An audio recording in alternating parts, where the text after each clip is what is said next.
This is Inside Indiana Business Radio for the morning of Friday, April 11th, 2025. I'm Alex Brown. The Community Foundation of Southern Indiana is investing $300,000 to fuel collaboration, research, and development efforts targeting what it says is a critical gap in housing availability and affordability in Clark and Floyd counties. CEO Linda Speed says a recent housing study spotlights the need for such an effort. In Clark and Floyd counties, we have just a little over 50% in Clark County, a little under 50% in Floyd County, who live in housing that is not affordable for their incomes. And what that means is their monthly housing costs exceed the recommended 30% of monthly income. And so now with inflation, these households are just finding it harder and harder to keep above water. The initiative aims to develop up to 100 new affordable housing units over a 3-year period.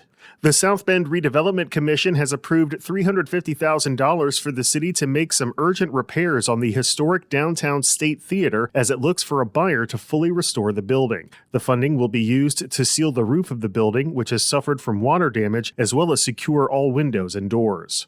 The Greater Rensselaer Chamber of Commerce recently announced it has closed its physical office in the city's downtown. In a post on social media, the Chamber's executive board said it does not plan to open a new brick-and-mortar location, but will continue to provide business support throughout the community. From the number one source for Indiana business news, this is Inside Indiana Business Radio. To succeed, you need to stay informed. You need to be engaged. And let's face it, you need to set yourself apart from the rest by connecting with a company that brings you the best. Because in today's environment, business is an ever-moving target, and we'll help you chase it. IBJ Media. The best of business is in us. Get started at ibjmedia.com/youngprofessional. The Indiana Senate Appropriations Committee voted 9-4 Thursday to amend a bill targeting the cost of health care at nonprofit hospitals, with the new version freezing prices but not imposing penalties for 2 years. With the amendment, lawmakers also narrowed the focus and potential penalties of House Bill 1004 from applying to all Indiana nonprofit hospitals to instead focusing on nonprofit systems with $2 billion or more in net patient service revenue.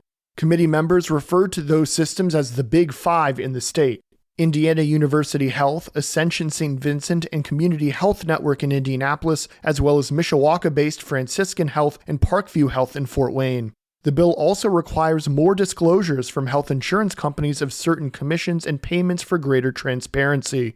The bill would also enact a 2-year price freeze from July 1st of this year to June 30th of 2027 before any potential penalties would be given to hospitals that overcharge patients. The bill also requires the Indiana Office of Management and Budget to conduct a study on hospital prices in Indiana. This change came to assuage concerns raised by small rural hospitals, which earlier testified that the legislation could threaten their viability or force them to cut services. After the 2-year freeze, large nonprofit hospitals would face rising penalties for prices above the baseline threshold. That baseline would go from 100% of Medicaid in the first year, 150% in the second year, and 200% in the third year. The amendment passed despite criticism from members of the Senate Appropriations Committee. I'm Marek Mazurek for Inside Indiana Business Radio.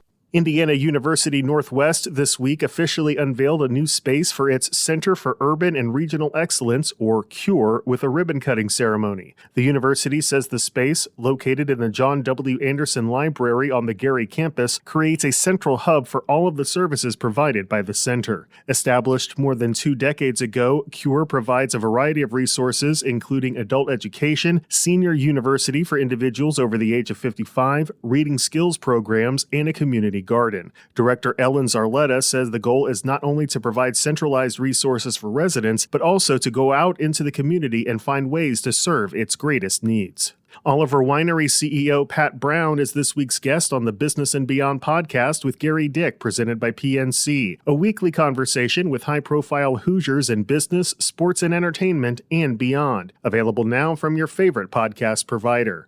I'm Alex Brown for Inside Indiana Business Radio on Demand.